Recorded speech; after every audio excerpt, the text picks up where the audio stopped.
Well, hello there. Welcome to this video. This is gonna be the start of my 100 days of 100 videos.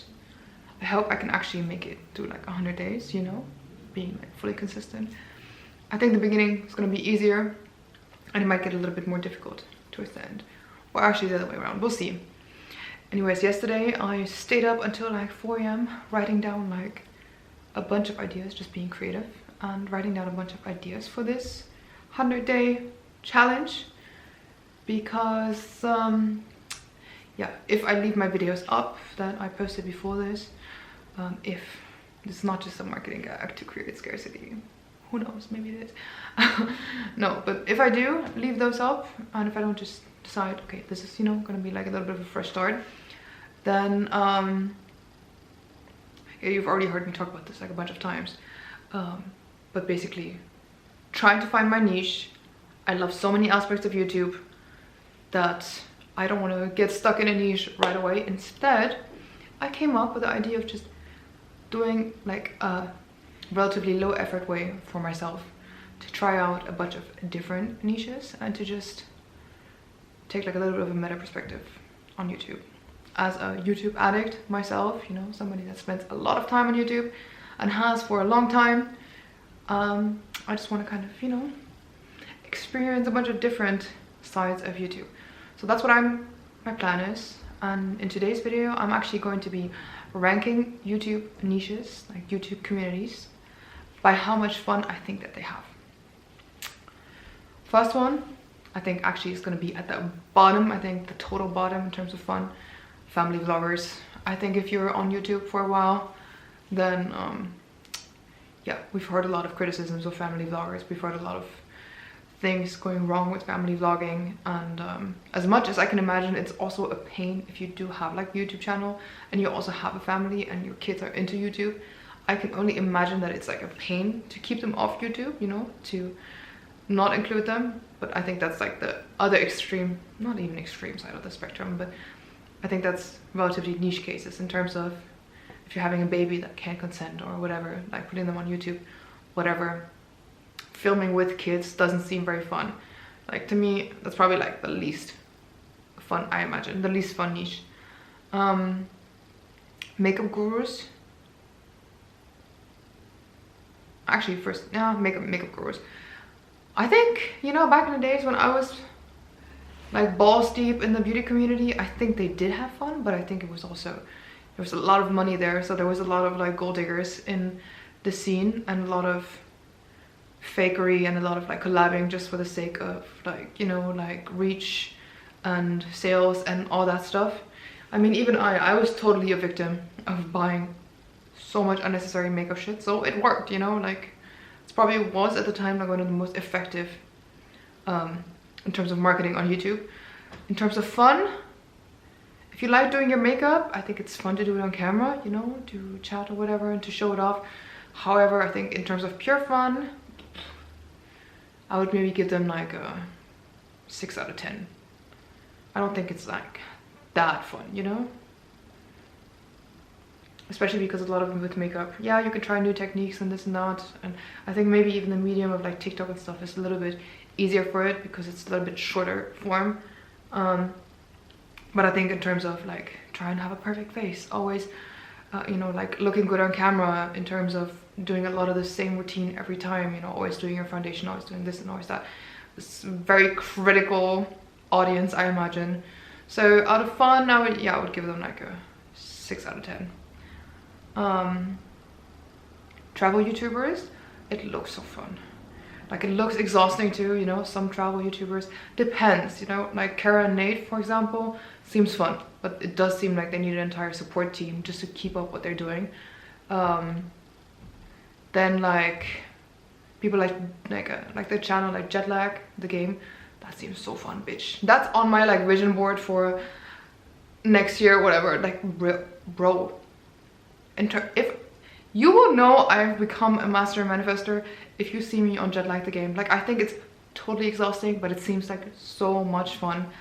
Like, yeah, I imagine super duper exhausting, especially that game, but like that would be Or even, you know, maybe I'll do my own spin-off since I have the card game now and stuff with like my friends and stuff. But that seems so fun. Even years ago I was talking to like a colleague about it. I was like I would love to do something like this. And actually another colleague was telling me they do something similar, like not based on that game, but like something, you know, where they're friends and they're challenging each other to travel in a specific way. And I was like, amazing, bitch. Like, I'm so indecisive when it comes to traveling. Like, I need a card game, okay? I need structure. In terms of fun, I'm gonna give it a 7 or 8 out of 10. I do think, you know, getting sponsored trips and stuff like this, like, even if it's exhausting, I think maybe like it's gonna be difficult to really enjoy vacations for the sake of vacationing by yourself afterwards. But you know, these are all like, in terms of like how grateful I imagine you'd be if that's the opportunity that you get, like, yeah, 7 or 8 out of 10, 1000%. Podcasters, how much fun would they have? I mean, there's so many different kind of podcasts, like Red Pill. I can imagine it's fun for them, but like to me, it's like 2 max, you know, like not fun. Like, y'all just seem like you like arguing, and like I can enjoy a good argument, but like like actual educational podcasts, I do think for the type of people that go on those kind of podcasts, I don't even know, they would probably not call it like class, like, you know, in ultra marathon running, that was also an obsession of mine on YouTube for a while.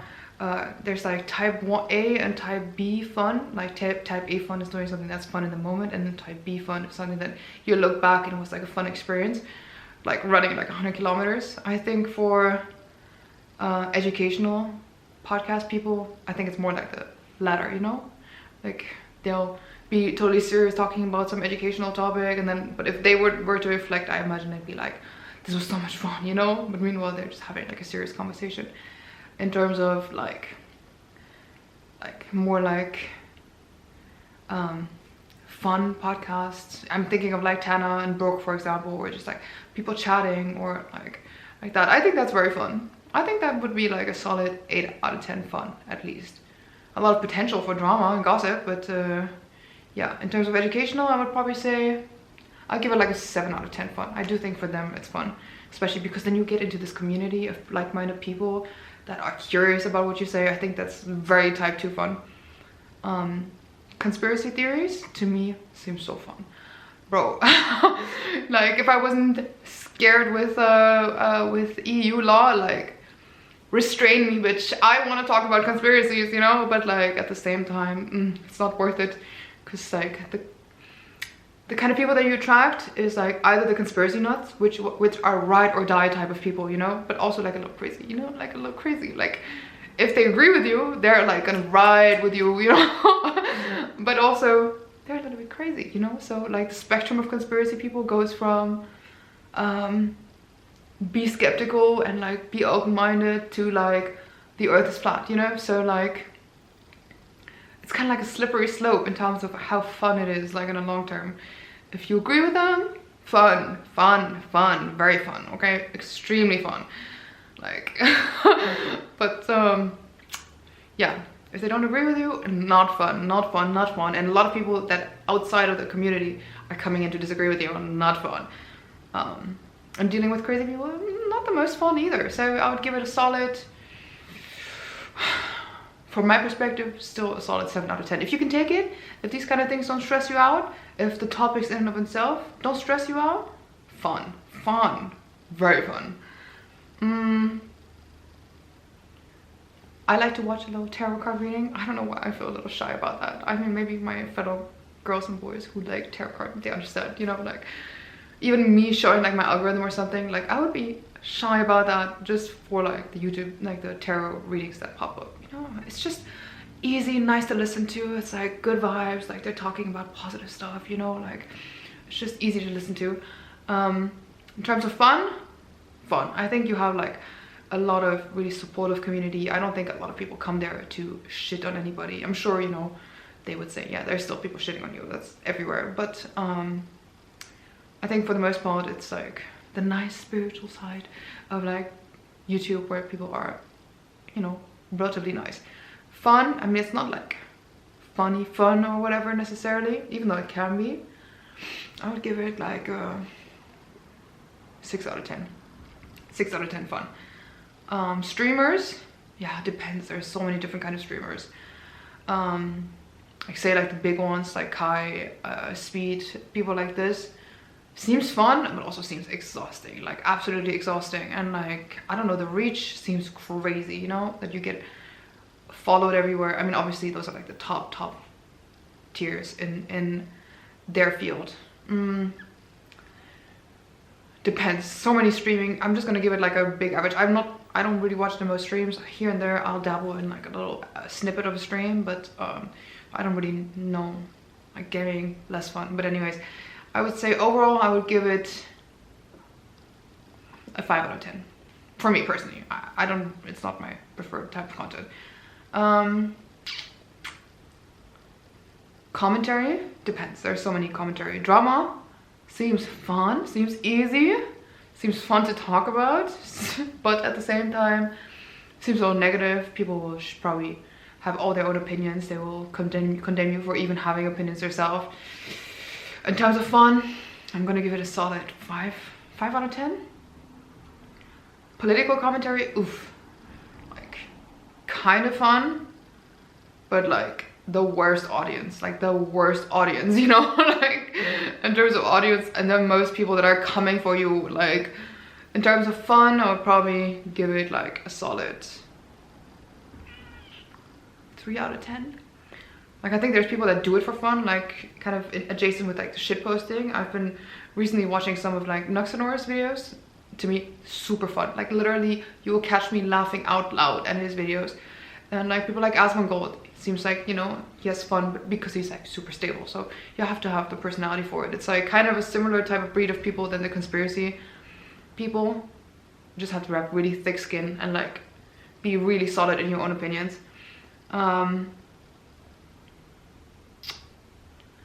Red pill, yeah, I already talked about this. Like not fun. Like if you're a red piller, I mean, I'm not a guy, so like to me, I have dabbled and watched some stuff, but just seems like low vibrational. Fun, like 2 out of 10. I guess they can have funny moments. Vlogging, I think fun. It's like not necessarily specifically to travel vlogging or whatever, but I do think fun, but like you're sharing a lot of your own life. That depends, you know. If you're really in those circles, I think that's like really standard. If you're kind of coming from an outside perspective, it feels like oversharing, I imagine. So if, in terms of fun, I'm gonna give it like a solid 6 or 7 out of 10. I do think you get a lot of nice opportunities, like a baby version of like the travel vlogging. Manifestation content, I think fun.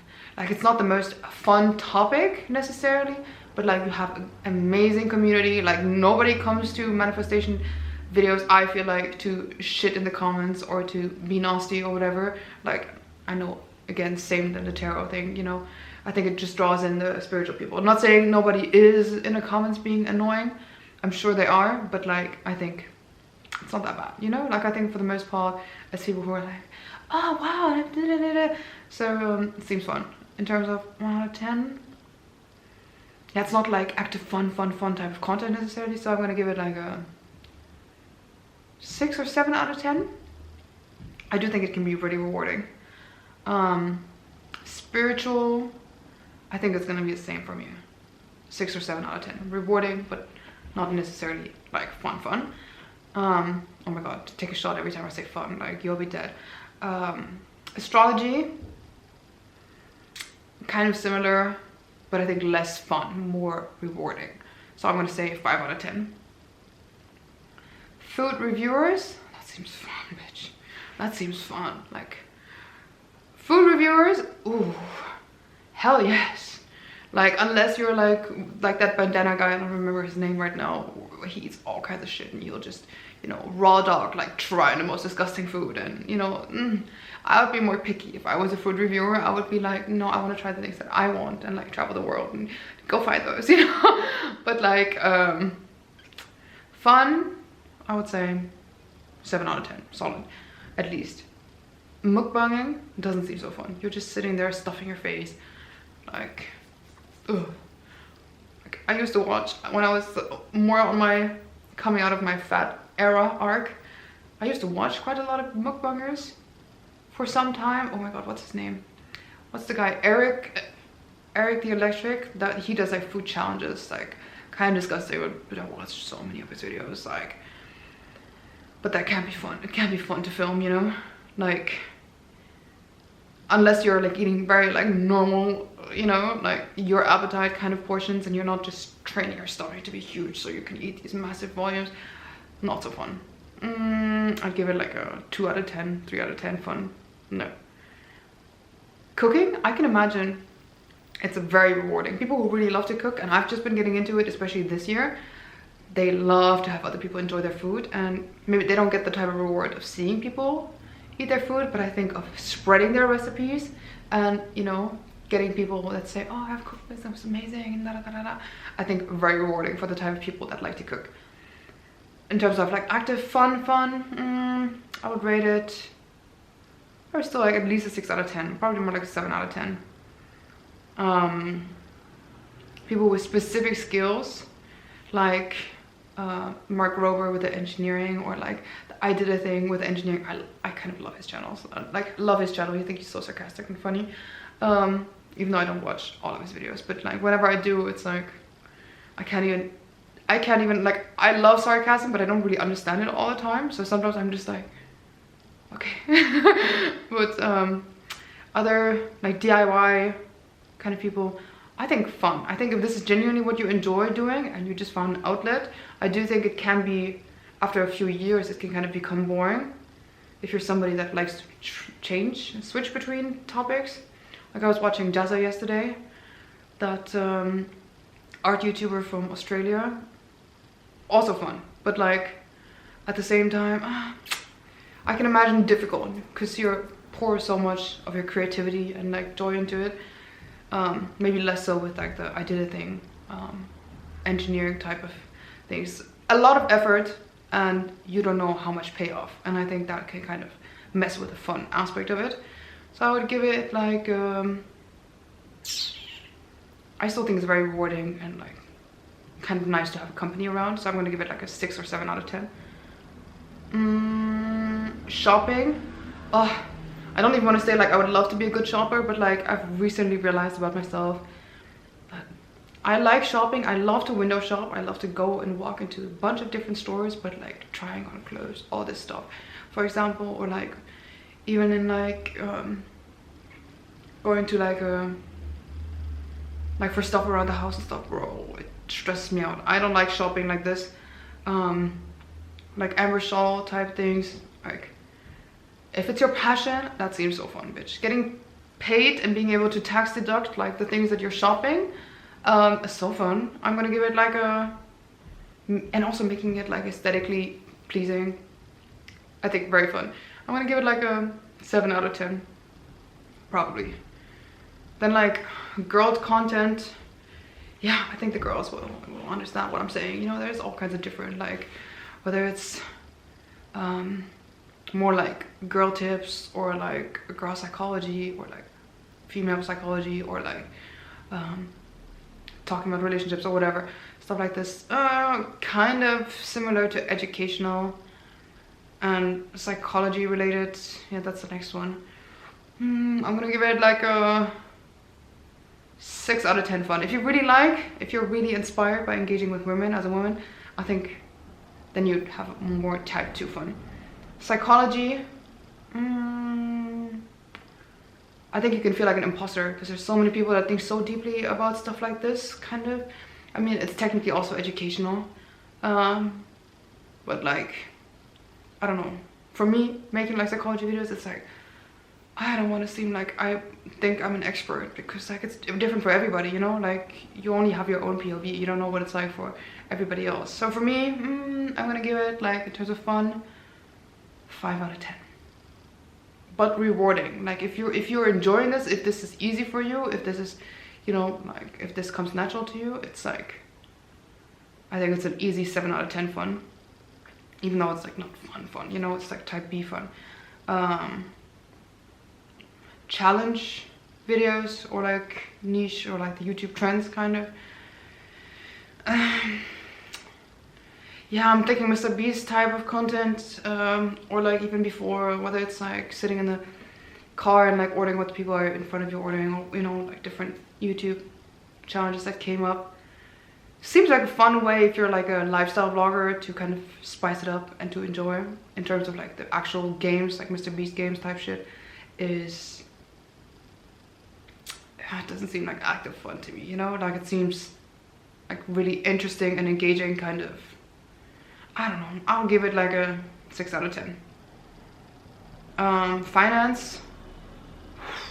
If you love to talk about finance, I think it's kind of fun to talk about it on YouTube because you find your community. I'm gonna give it like 5 out of 10. I don't know.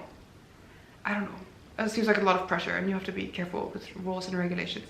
True crime, a lot of research.